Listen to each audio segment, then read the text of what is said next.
অবাধ সুষ্ঠু ভোটে চ্যালেঞ্জে আধাসেরা দাওয়াই কমিশনের। শুধুই স্পর্শকাতর বুথে মোতায়েন নয়, সেন্সিটিভ বুথ লাগোয়া অলি গলিতেও থাকবে কেন্দ্রীয় বাহিনী। প্রথম দফায় 152 আসনে ভোট, আর এর জন্য কুইক রেসপন্স টিম থাকবে 2000-এরও বেশি।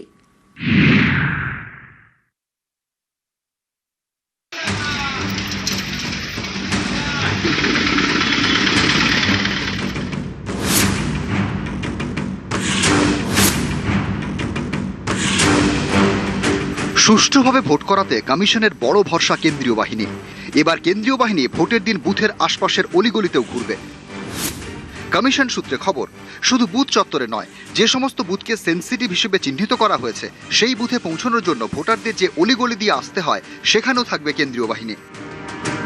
প্রথম দফায় 40,000-এর বেশি বুথের মধ্যে এখনো পর্যন্ত প্রায় 7,000 বুথকে স্পর্শকাতর হিসেবে চিহ্নিত করেছে কমিশন। তবে ভোট গ্রহণের দুদিন আগে পর্যন্তই চিহ্নিতকরণের প্রক্রিয়া চলবে, আর এই স্পর্শকাতর বুথগুলিতে এবার আরও কড়াকড়ি করছে কমিশন। একটি ভোট গ্রহণ কেন্দ্রে 2টি স্পর্শকাতর বুথ থাকলে 6 জন কেন্দ্রীয় বাহিনী জওয়ান থাকবেন। প্রত্যেক স্পর্শকাতর বুথে থাকবে 3টি সিসি ক্যামেরা। ভোটের একদিন আগে থেকে স্পর্শকাতর বুথগুলির আশেপাশে মোটর বাইক চালানো যাবে না। বিজেপি বরাবরই দাবি করে যে কেন্দ্রীয় বাহিনীকে ঠিকমতো কাজে লাগানো হয় না। এবার কি হবে? এখানে কোনো গন্ডগোল যদি হবে, কিউআরটি কে তো যেতেই হবে ওখানে। আর যখন যাবে কিউআরটি, এটা তো নেই সিএপিএফ কে ছেড়ে চলে যাবে, সিএপিএফ তো সঙ্গে যাবেই। আর আমি কোনো কমপ্লেন করছি, সি অফিস থেকে কমপ্লেন যাচ্ছে, ডি অফিস থেকে কমপ্লেন যাচ্ছে, আরও থেকে যাচ্ছে কি এখানে বুথ ক্যাপচারিং হচ্ছে, থানা থেকে টিম পাঠাবে, তো সিএপিএফ যাবেই। আর আইনগত ব্যবস্থা হবে, এটা আমাদেরকে নিশ্চিত করতে হবে। কেন্দ্রীয় বাহিনী সরাসরি অ্যাকশনে যাবেন মানে কি শীতলকুচি? তার মানে কি গুলি চালাতে বলছেন? মানুষকে ভয় দেখানোটাই কি কাজ এখন হয়েছে ইলেকশন কমিশনের? উৎসবের একটা আবহাওয়াতে মানুষ ভোট দেবে, এটাই চিরকাল হয়ে এসছে নির্বাচন কমিশনের উদ্দেশ্য। আপনি বলে দিচ্ছেন খাপদাঙ্গান, ভোট দিতে এসো না, কারণ সিআরপিএফ থাকবে, তারা অ্যাকশনে চলে যাবে। ভোট নিয়ে উৎসব না, ভোট নিয়ে যেন আতঙ্ক হয়, এটাই হচ্ছে ইলেকশন কমিশনের উদ্দেশ্য। দেখুন, নির্বাচন কমিশন ভোট করাচ্ছে। নির্বাচন কমিশন শান্তিপূর্ণ ভোট করাতে গেলে যা যা করা দরকার তা করা উচিত নির্বাচন কমিশনের। প্রথম পর্বে ভোট আগামী বৃহস্পতিবার 152 আসনে। শান্তি বজায় রাখতে এই 152 আসনে শান্তিতে ভোট করাতে থাকবে 2193 কুইক রেসপন্স টিম। প্রতিটি টিমে থাকবেন 4 থেকে 6 জন কেন্দ্রীয় বাহিনীর জওয়ান। রাজ্য পুলিশের একজন করে এসআই কিংবা এএসআই। গোলমালের খবর পেলে 15 মিনিটের মধ্যে সেখানে পৌঁছে যাবে কিউআরটি। সবচেয়ে বেশি কিউআরটি থাকবে মুর্শিদাবাদে। 2021 সালে 8 দফা বিধানসভা ভোটে মোট কুইক রেসপন্স টিমের সংখ্যা ছিল 1600। 2024-এ 7 দফার লোকসভা ভোটে মোট কিউআরটি ছিল 1500। এবার 26-এ শুধুমাত্র প্রথম দফায় 152 আসনের ভোটে কুইক রেসপন্স টিমের সংখ্যা 2193। নিউজ 18 বাংলা।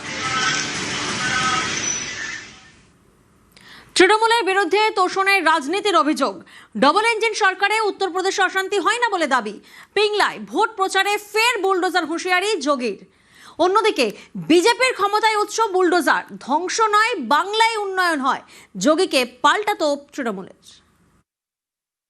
टीएम्स की सरकार तुष्टीकरण में लगी हुई है। यहाँ sand mafia, coal mafia, land mafia, cattle mafia हावी होकर के बंगाल को चूस रहा है। शोभा यात्रा पर पथराव होता है, न बेटी सुरक्षित है, न व्यापारी सुरक्षित है।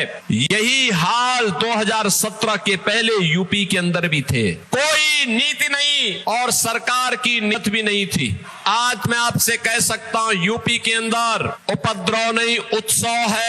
डबल इंजन सरकार ने वहां पर जब कार्य प्रारंभ किया है, तो बहन और भाइयों, आज यूपी के अंदर नो कर्फ्यू, नो दंगा, यूपी में है सब चंगा।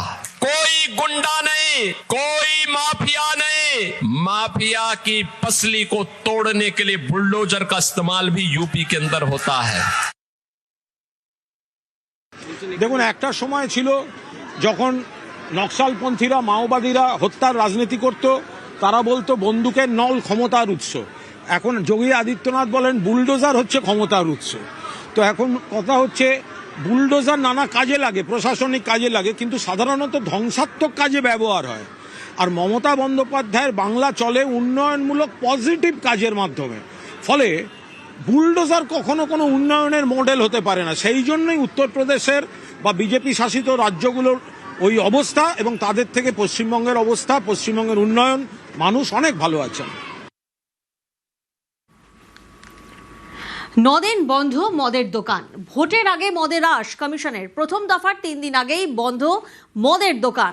সারা রাজ্যে 20 থেকে 23 এপ্রিল বন্ধ মদের দোকান। 23 এপ্রিল প্রথম দফার ভোট আমরা জানি। প্রথম দফার পর 24 ও 25 এপ্রিল খোলা থাকবে মদের দোকান। আর এরপর 25 এপ্রিল ঠিক সন্ধে 6টা পর্যন্ত খোলা থাকবে মদের দোকান। 29 এপ্রিল দ্বিতীয় দফার ভোট। 25 এপ্রিল সন্ধে 6টা থেকে 29 এপ্রিল ফের বন্ধ মদের দোকান। ভোট গণনার দিন অর্থাৎ 4 মে সেদিনও বন্ধ থাকবে মদের দোকান।